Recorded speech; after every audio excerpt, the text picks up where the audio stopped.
What is the life and soul of a city? What is so unique about the city of Nairobi? We engage people who understand the city, the old, the new, and the growing one. But before then, let's have a look at our property of the week.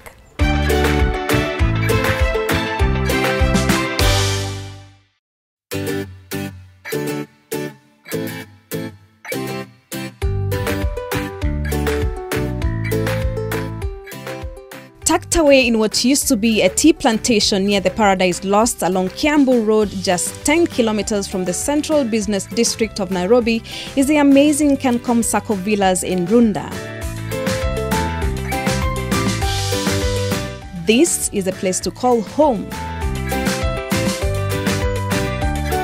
First of its kind, each home sits on 1/8 of an acre where the space is well planned for modern living and the layout well thought out to include everything a discerning home buyer would like to see. Each of the 113 units is a 4-bedroom all-en-suite home and construction is complete. Over 80% of the units are sold and occupied.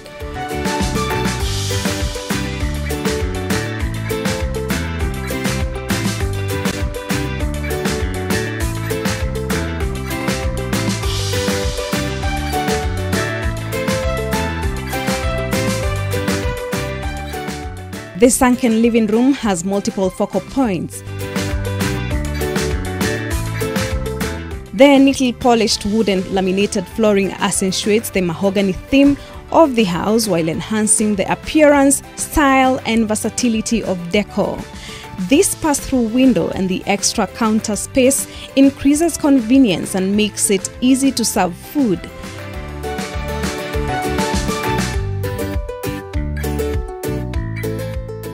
The kitchen's grey ceramic floor tiles are a distinct feature from the rest of the wood laminated floors.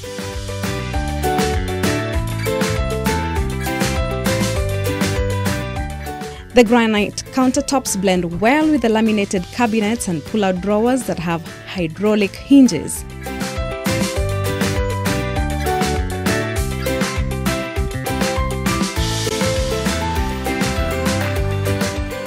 A side door leads to the utility area that serves as a laundry room.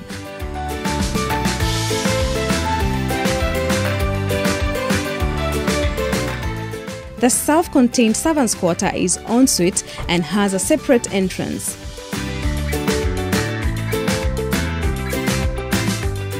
The developer took advantage of understairs space to create more storage space. On the right, immediately after the front door, is the guest bathroom. The guest bedroom is downstairs, and sliding bamboo wardrobes fit perfectly in the room, offering a sleek look, impressive storage space, and great organization compartments. Ample natural light seeps in through reflective glass windows, which are an excellent choice for privacy. The TV room takes on the general theme of the house, offering a cozy and intimate space for relaxation. Style and texture has been added to this space through the accent wall. A long corridor leads to the bed area. The developers combined stylish space-conscious designs with practical solutions, creating this useful office area or study table. The first bedroom is spacious with ample natural light seeping in through wide windows. The sliding wardrobe doors do not extend out into the bedroom when opened, making it possible to gain access to much more of your wardrobe all at once without having to open and close a number of doors.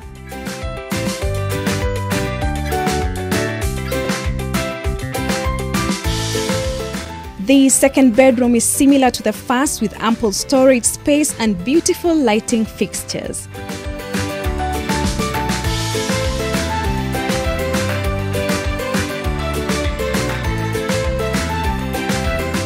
The master bedroom is spacious. Gypsum panels decorate parts of the wall, giving it a beautiful texture.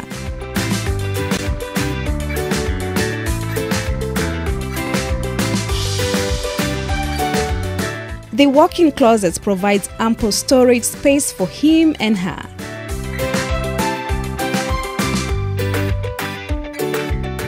The bathroom is very spacious and comes complete with a jacuzzi and shower. Water is supplied by the Nairobi Water and Sewerage Company, with plenty more from the borehole on site, and there is a standby generator for use in all the common areas. Your security is guaranteed here with a 24-hour CCTV surveillance provided. Hospitals and the upmarket Two Rivers Mall amongst others. The shared amenities that residents can enjoy include a children's playground, man-made lake, kindergarten, a clubhouse, salon, gym, and a swimming pool. With a price tag of 37 million per home, your investment can easily fetch you 160,000 shillings per month for an unfurnished house and more if you choose to furnish your home. That means in just 20 years, you will become mortgage free.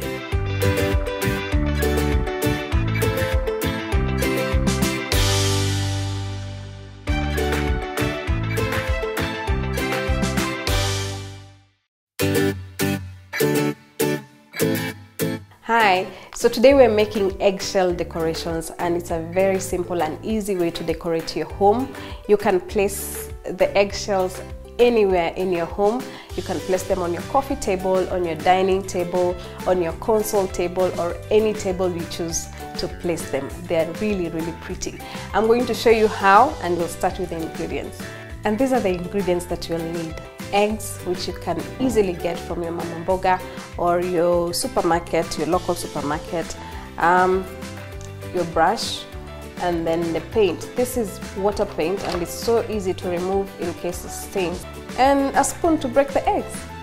It is that easy, guys. It's so easy. So I will take my egg, break it, and place the eggshells there. And then what you do, you'll have to dry the eggshells in the sun for a while. Just let them dry. Then the next step, I will get my paint, water paint color, and my brush, and I start painting. Okay, so now let's get messy. Be ready to get your hands dirty. But don't worry, it will all come out. Then we paint. Paint. And remember, you can mix all the colors, whatever colors you choose. Just paint the outside first or the inside first, whichever you like. I'm going to do a bit of green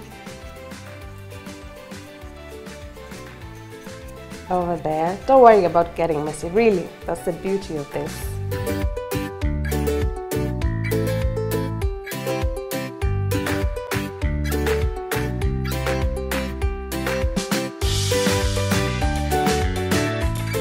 Put it aside for it to dry as well. Then remember, this paint will come off, so fear not.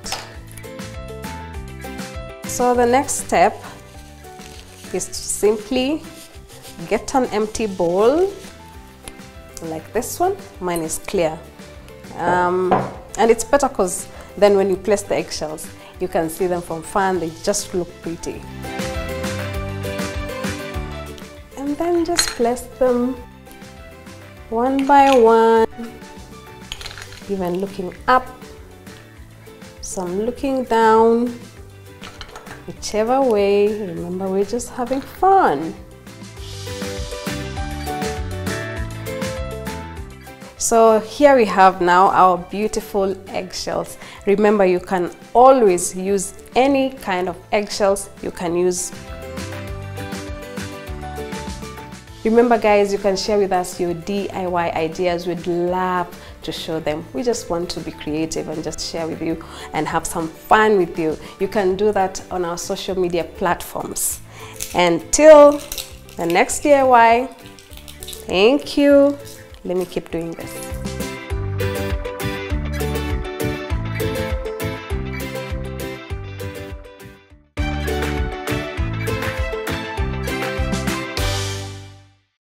I hope you have as much fun as I did making those eggshells decorations. After this short break, we have our discussion on the accidental city of Nairobi. You don't want to miss that.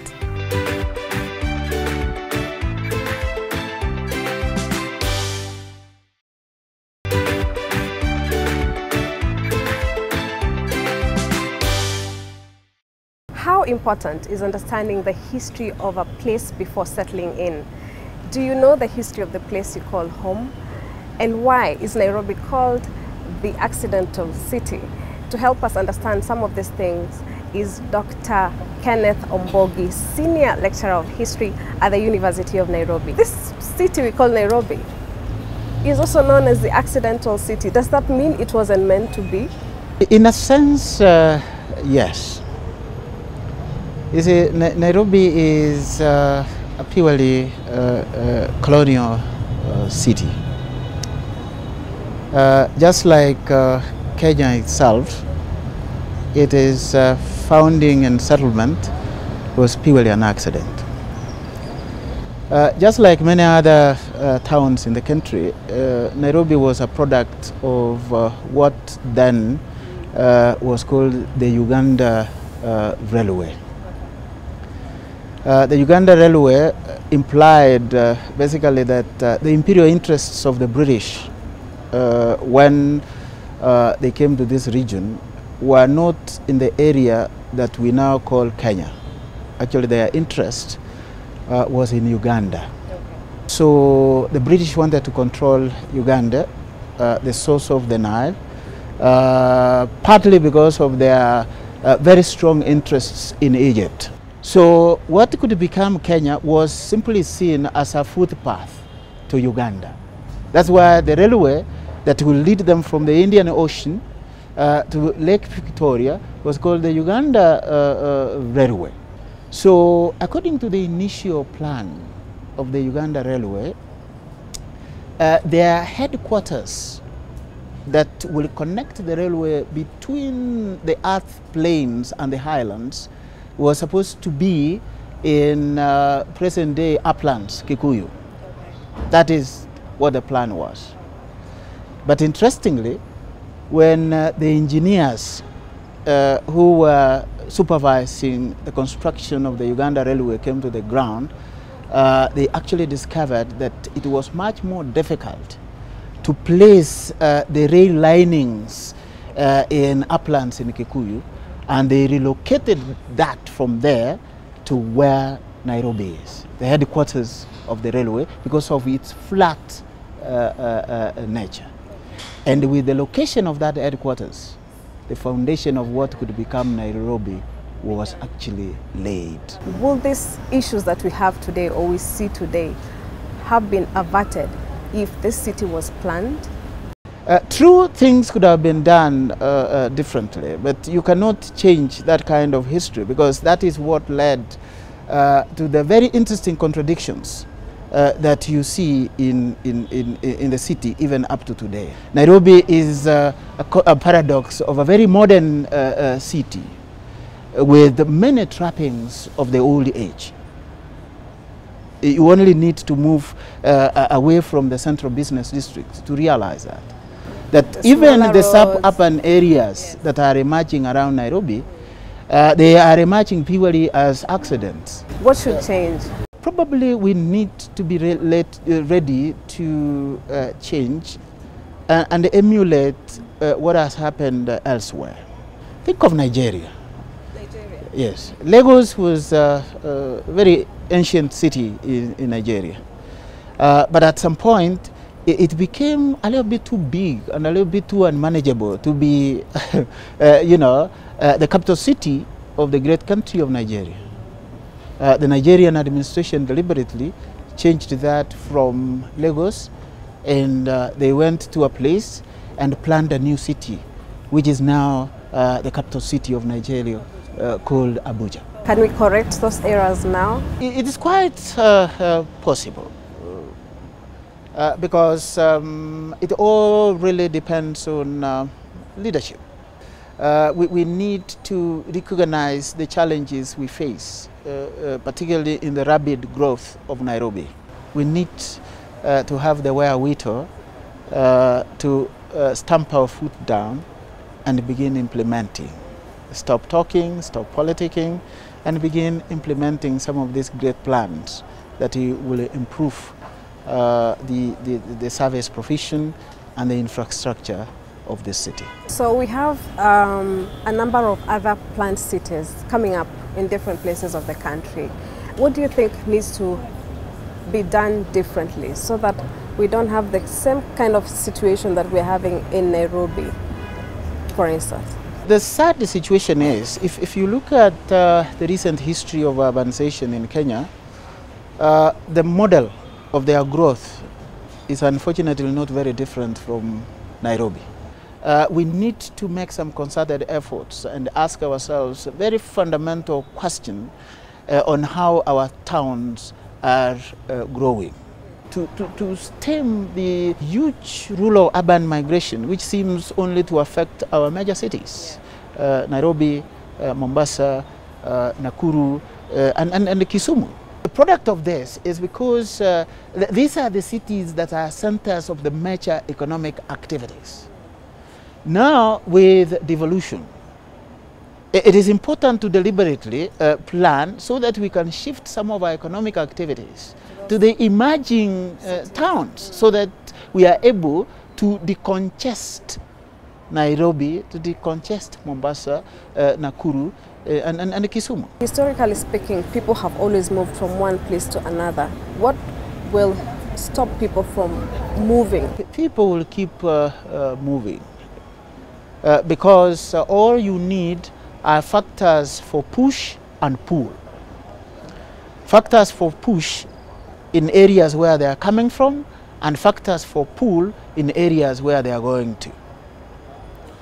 If you retain Nairobi as the major industrial and the major administrative city in the country, people will keep coming here. For instance, there are people who have built on land that is said to be riparian, or on land that is very close to the water table. Yes.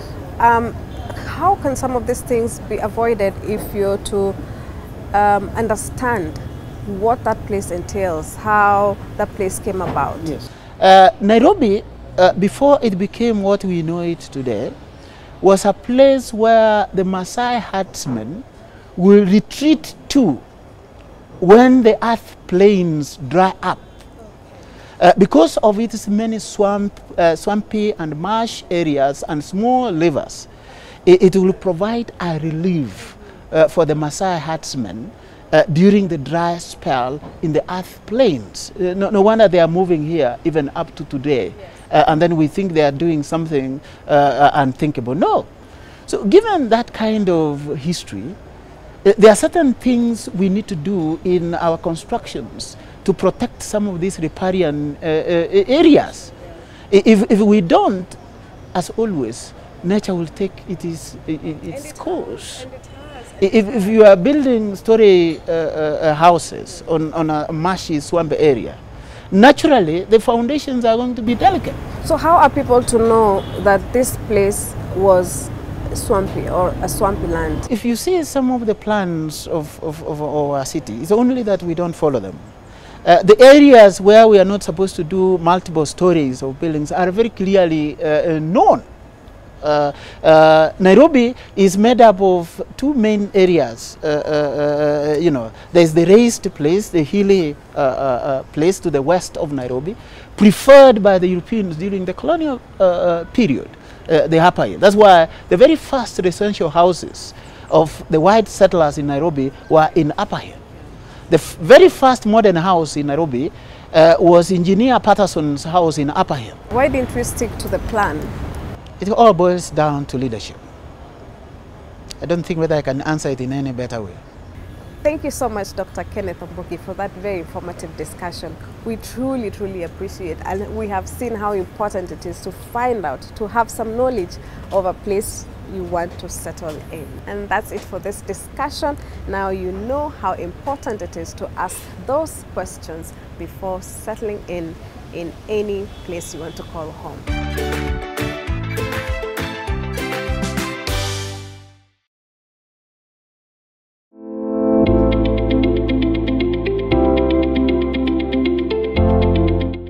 One time he came and we were living in a small house, and he didn't like it because he had been working out of the country and he didn't like it at all. So he said, one day I'm going to make my own house with the space that I want. And that's what he did. Financing, it was not easy. It took a little bit of time for us to save enough money to actually buy the land, have the documentation right, all the way to the designing of the house. I remember we had a lot of back and forth of, you know, she wanted this, I wanted this, and eventually we came into a central place whereby it was a give and take. And we also had very good people who actually advised us. But such a house can take up to 4 months because of the various reasons that, you know, the challenges of different locations. But in this particular one, it took us 3 months to actually have it done. It was access to the facilities, schools, the road, the bypass is just right here. A lot of planning before we actually did groundbreaking was in place, and we knew, you know, it was a robotic kind of thing, whereby we knew after this, we all understood, we both understood, you know, this comes after this. Even when other people advised us differently, we were able to actually look at it like, okay, and reason with them, not just take information, because we had planned, we knew how the house was supposed to come out. This is the interlocking blocks. It is one of the blocks we're using to do affordable construction. The advantages of this block, as you can see, that this block, I didn't do anything else as the owner of the home other than just varnishing it. And it is beautiful, it is cute, and affordable. On this other side, we chose to do a little bit of plastering. And since the block is very smooth, the plaster is not as expensive as you would do with the conventional blocks. That particular pattern up there also has been achieved also because of the fact that we did not render or plaster the wall. We just went ahead and did sanding and filler works, and we painted directly without any other thing added on top of that wall. Among the different types of decorations and interior decor that you can actually have in the house is one of these colors that actually changes color based on where you're standing in the house and the orientation and the intensity of the light and the direction of light. Once you move from one side of the house to the other, you can actually experience a different color change. Instead of the flat slab, we chose to do waffles. Waffles also cut the costs of construction by 20 to 40%. And every other time you use a waffle, you use less timber, which equates to less formwork, which equates to less labor. Not as much rebars that you use, the Y12s, the Y16s, depending on the size of the house. And basically that is how the slab costs are reduced as compared to the normal slab that we normally do. We have seen in so many houses. For our staircase, we chose to do mahogany wood, which is a little bit more expensive as compared to tiling the staircase. But you know, this is one of the small things that we chose to spoil ourselves with, and we actually went ahead and cladded this particular wall from this level to that level with mazeras. The design is what we call a symmetrical design, different colors for the mazeras. As you can see, this is black, this is a different color, and once it all comes together, it looks awesome. This is my kitchen. I have granite working tops. I like the kitchen. This is my favorite room in the whole house because of the space and the nearness to where I can cook and talk to my visitors who will be in the dining area. We played a little bit with our tiling, the lighting, and we even went ahead and chose these colors for the glasses for a particular reason, so that they can actually rhyme and merge with the colors that we do have in this particular area. As you can look at the sink, It's a little bit not so common. We chose this because of the space again. The mirror that we do have, instead of having just a mirror that does nothing other than, you know, reflect, it can also be used as a light. As you can see, touch the button, it comes on. You can use it as a light, and it actually brings a little bit of, you know, warmth and life into the bathroom. This is the master room. We chose not to do anything on the walls. We leave them as they are, no colors, no, just the varnish. And we chose to do the laminates because it makes it not as cold as the tiles. The TV area, we decided to put the gypsum with the snake lace that change light depending on what you feel like you're comfortable in. That you should not look at financing bit as something that limits you from owning whatever kind of house that you would want. If your dream is to own such a big house or a small house or a particular design, you should actually go for it, but step by step. Have this project run for maybe an year or two, instead of building something just a house, because a lot of people would say, you know, I cannot afford this kind of a house, so I'm going to build a little bit of a smaller house, and eventually you tend to see them thinking like, you know, I will sell this house, or I'm going to demolish the house and build what I wanted. Eventually, when they get the finances that was not there before.